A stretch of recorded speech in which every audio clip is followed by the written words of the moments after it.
You probably share more about your mental health than you think.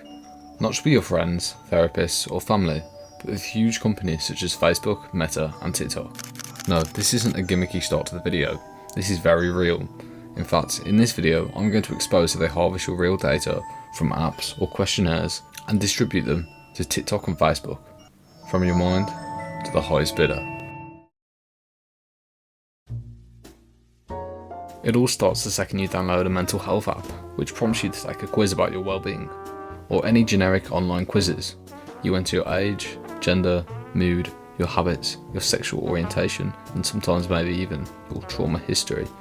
What most of us don't realise is that small snippets of code, tracking pixels and software kits silently relay this information to advertising giants.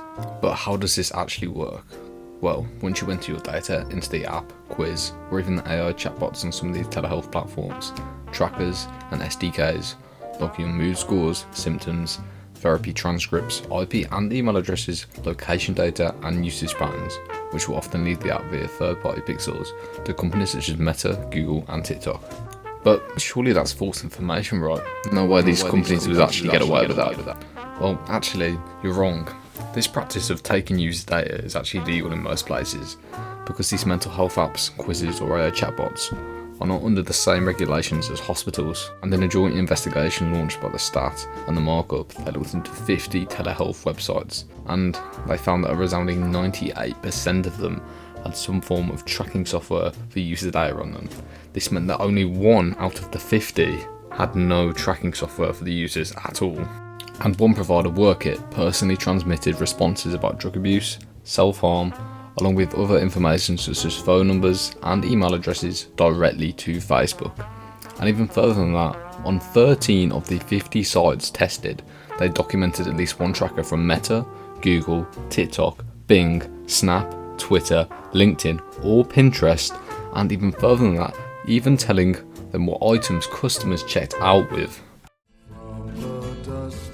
On the surface, we see household names like BetterHelp promise confidentiality, yet shared users' email addresses, IP addresses, and therapy questionnaire answers with Facebook and Snapchat, confirmed by $7.8 million settlement. GoodRx, a drug discount app, sent prescription information to Google and Facebook, paying $1.5 million for that misstep. Cerebral, a telehealth platform, embedded trackers in its intake forms that leak names, insurance details, and mental health survey responses to social media platforms, and is now under federal order. But why are these companies risking these charges and fines, and who is behind it?